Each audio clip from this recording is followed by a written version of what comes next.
Hey everybody, David Chang here, founder of The Art of Thinking Smart, and thanks for joining me in the long-term care series that I'm talking about. In the first video, I briefly talked about what is it, and the second video talked about the different options of long-term care. We know that it's expensive, we know that people are needing long-term care longer these days with the medical advancements we have. Now, in this video, and I broke it up into two parts because I do want to spend more time on this portion. How do I pay for long-term care? Since it's so expensive, all the way from $20,000 in some cases to $135,000 for nursing room care, how do you pay for it? Especially if you want to pass your finances, your wealth down to your children, your beneficiaries or loved ones. So, what we'll cover, the three primary types of funding is self-funding, different types of government funding, and private financing options like insurance that could help you leverage the current assets you have.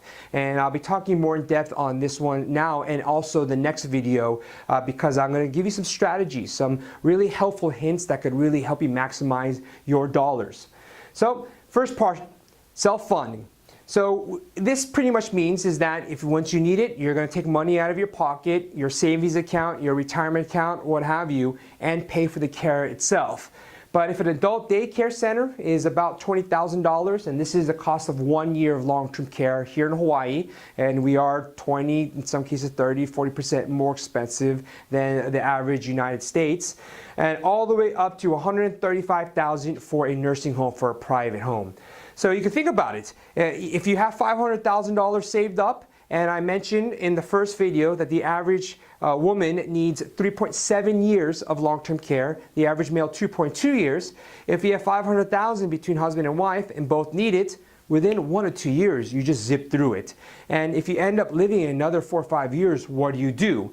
And the biggest thing I always ask, especially my clients or those that I consult with, long-term care is something that just kind of creeps up, and many people who are younger don't think about this, but they don't realize that this will eat away at their nest egg faster than many other things.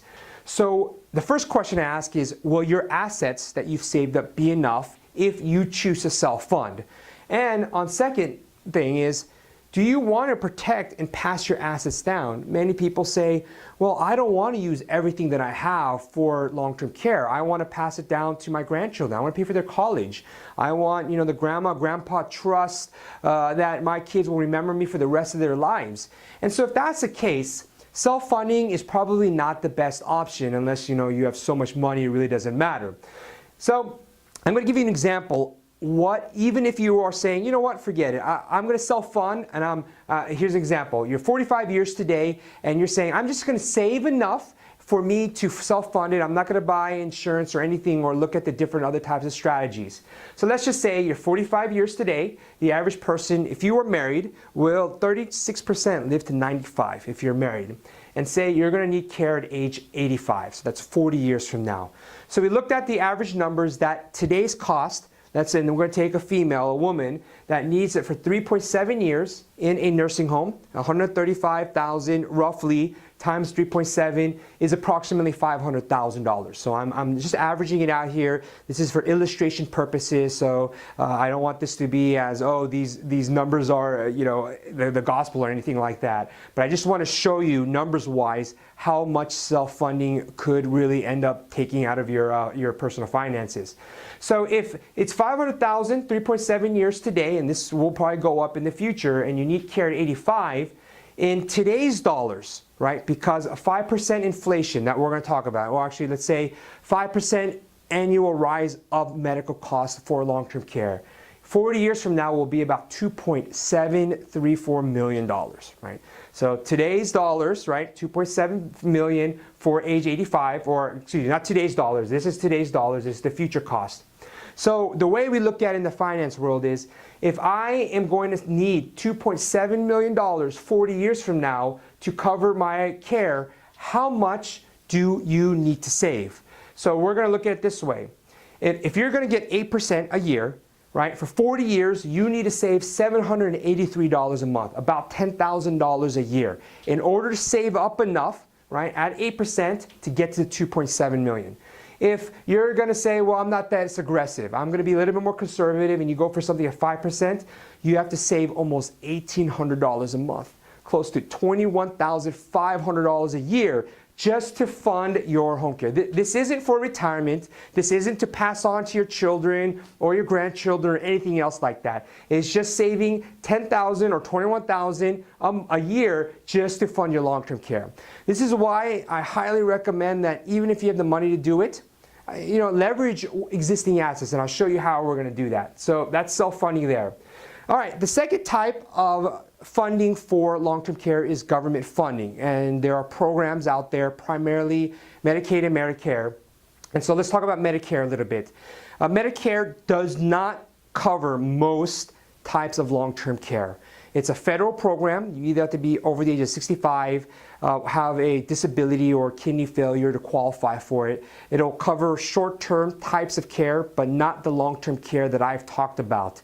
And so Medicare is not something that you want to rely upon. Now, Medicaid, let's just say, okay, well, I'll have Medicaid cover it. There are certain rules and regulations that you have to qualify for. And right now, one example is you can't have more than $2,000 in assets. So if you have $100,000, you have to draw it down if you're going to qualify for Medicaid. If you're single and married, there are different things. And Medicaid is a state and federal funded program. So there's state and federal rules that you have to be aware of. And chances are, if you don't have the income, fine, Medicaid is there. But a lot of the people in the middle class who've worked hard to save their money, it's almost sad that they get penalized because they cannot use Medicaid until they draw everything down. If you draw everything down, guess what? Your spouse, your children may not get anything. I'm going to show you in the next video how you can actually save the money you have through Medicaid compliant products and still qualify for Medicaid without losing your hard-earned dollars. So I'm going to be talking about the next video.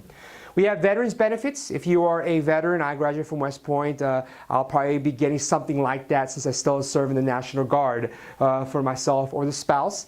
But it doesn't cover it that much. I think it was around $1,500 to $2,000, something around that per month. And I think a lot of it is depending upon where you live too. And as I mentioned, care could be all the way up to $10,000 a month. So this may not, be helpful, may just defray a little bit. There's something called the Old Americans Act.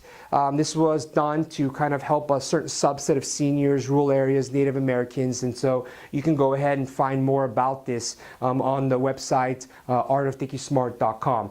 So we talked about self-funding. We've talked about government programs, and I think I've kind of shown you that even if you qualify, some of it may not cover what you need. And if you do want it, you have to really draw it down or belong and fit into one of these categories for the Veterans or the Old Americans Act. Private options. And so this video, I'm just going to end on just giving you the overview. And the next video, I'll go a little bit more deeper on strategies of how you can use these private options. The most common one is long-term care insurance. Just like health insurance, right? You're going to purchase it. The younger you are, the cheaper it becomes. And when you're looking for long-term care insurance, and you can get more details on my website, a couple of things you got to look at is, again, your premium, how much you pay will be based upon your age and health. I recommend that people in their 50s start looking into potentially long-term care insurance. And if you're buying something just like a use or lose, that if you use it or lose it, there's other options out there I'll talk about. Other thing too is when you're looking at it, what type of coverage will it give you? Is it comprehensive? Is it for something in the home? Is it only for a facility? And that's why, again, the more comprehensive, it could be more expensive. So you want to be able to make sure it's affordable. The eligibility and benefit trigger. At what point will the long-term insurance kick in? On average, a lot of long-term insurance companies that I work with, I talked about the 6 ADLs, active daily living, and you can go to video 1 to see what they are. If you can't do 2 out of the 6, that triggers the benefit. So you have to find out at what stage. If it's at 5 out of 6, that's not good, right? So that's why you want to make sure you check it out. Next one is elimination period. It's from 30 up to 90 days. This means as soon as you can no longer do the 2 ADLs, let's just say, and your benefits are triggered, you have to wait a certain number of days, 30, 60, or 90, before the benefits kick in. This is called the elimination or waiting period. And during that 30 to 90 days, you have to self-fund. So you have to have enough money to cover that time period after the benefits are triggered before you actually get them. So the shorter your elimination period, guess what? The more your premiums more likely cost. Look at your lifetime maximum amount. This is how much can you draw down from the policy. So it's the daily amount. Some will say it's $300 a day max, $150 a day, or $200 a day, and it'll be for X amount of days. You multiply it, and that's the lifetime maximum amount. There's common policies out there that will be 6 years at $5,000 per month. That's one that we recently did. Or it could be one that's combined between husband and wife. If one uses it all, whatever's left over, the other spouse can get. And so it all depends on the maximum amount. And then there's optional benefits that you can add to these policies. I want to talk about if you're going to look for a long-term care company, and you can go to wealthbridgeinc.com, and one of my people can help you out. We just give free consultations just to see what you qualify for. We look at about 60 different companies to make sure that people get the best ones, and that's what you want to do. You want to shop around. But when you're looking at it, you don't want to just look at how much it costs. You want to look at, well, working with a financial professional, what is a company rating? Right? And Moody's, AM Best, S&P, they rate these companies on their financial strength. Because you may buy something, but what if 10 years later it goes away? You've lost it. So you want to make sure that the company rating, I recommend usually A or higher. Longevity experience. You want a company that's been in business for a long time. And the reason I believe so is because they have staying power. They've weathered a couple storms in the 2008 crisis. And if they have a long history, it means that they've had a successful run, or else, they wouldn't be in business that long. The treatment of policyholders. Here's one thing I think you should look at. There's a lot of horror stories of people who bought their long-term care, they try to get it, but the company didn't pay out because they found out all of these, oh, well, this didn't happen, or this didn't happen. And people ended up paying into it and not getting it. Find out, have they had difficulty paying out to people, and have they raised rates? Some companies, they've said, oh, you know what, we didn't realize that people needed it more claims, so we're going to raise the premiums. And so what are you going to do? You're going to cancel it, keep it, pay more? So that's why you want to see how they've treated policyholders in the past. Study the fine print. Make sure that you do not get some salesperson trying to ram down this thing because they want to get that commission. Read through it. Make sure that the coverage matches. And I like to see sometimes, instead of just going to one company, shop around to see which ones out there are better for you. Because it's got to be best for you. It can't be better for the salesperson selling it or some consultant. It's got to be best for you. So you want to make sure that you're doing your research to find the different companies that are out there.